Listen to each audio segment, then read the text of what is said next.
Hi friends मु आज बनवाक जाऊँगी गोटे बुट डाली परोटा। चलतु स्टार्ट करना आम रेसिपी। मु बुट डाली को किसी टाइम भेगे रखी 4 ରୁ 5 घंटा देखो भेजी जाइए। मुझे प्रेसर पूरे तादे किसी पानी देदेवी तादे मुझे चुटके भर लुण आड कर देछि कि हलदी आड कर देछि। आम 6 ରୁ 7ଟି सीटी भलसे सीझा पर्यंत बुट डाली आम देदबा से सीटी तो सीटी लगा छाड़ देछि। एठी मु अटा नहीं जाइछि अटारे किछि लुण आड करछि किछि तेल आड करछि ताको आम भल भाव मैश करनबा।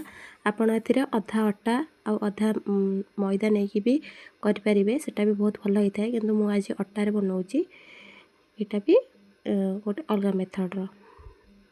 तो मुझे देखो भल भाव मैश करके अटाटे को डो बन देखो ये घोड़े कि टाइम पे रखीदेवी। देखो ये आम बुट डाली सीझ जाइए कि छाणी नवा से आम गुड़ जी बुट डाली नहीं तार अधा क्वांटिटी गुड़ नहीं आम तो गुड़ को आम भल भाव बुट डाल सहित मैश करनवा। देखो मिक्स करदे पूरा जमी मिक्स हो गोटे पैन गरम करी किसी घी आड कर देछि। जो बुट डाली मैश कर रखी आम एड करनवा आड कर नहीं भल भाव घाटिकी आर पानी अंश को जमी पानी अंश चलीज से हिसाब से आम भल भाव घाटी नवा। देखो भल भाव घाटी नहीं से जाई फल को किसी आड कर देछि आउ किछि 3 ରୁ 4ଟି गुजराती कुटिकी आड कर देछि भल भाव आपको घाटी नहीं जावा। देखो आमर हो गला ये भाव डायरेक्ट आप कंसिस्टेंस रखिए। देखो ताकू मु गोटे पात्र रे मैश कर नहीं देखो ये मु अटा मोर अटा को एमती छोट छोट लुई बन देछि ताकू आम एमती गुड़ा करदबा।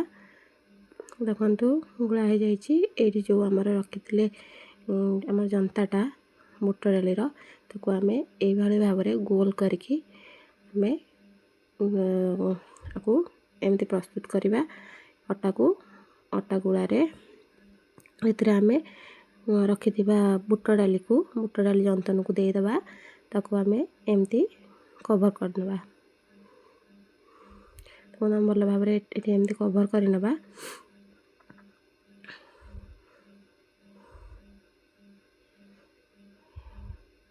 मुझे भल भाव कवर कर नहीं गोटे डो बन देछि आम धीरे धीरे हाथ में प्रेस करवा अटा लगे डायरेक्ट बेलिबेनी जहाँफल कि डायरेक्ट बेलिले तो फाटी जाबार संभावना थाए।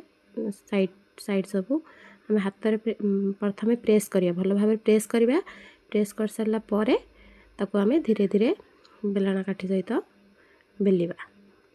देखो मु प्रेस करुँची प्रेस कर सारा पर बेलना काटी देकी ताको बेली नहीं जी।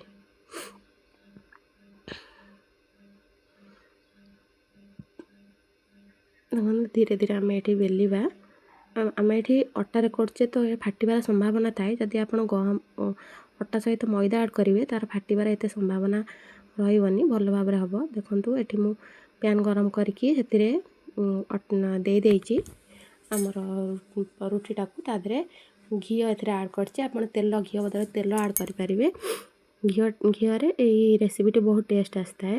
यहाँ महाराष्ट्र फेमस रेसिपी ये रेसिपीटी आप ट्राए करूँ बहुत भल लगे।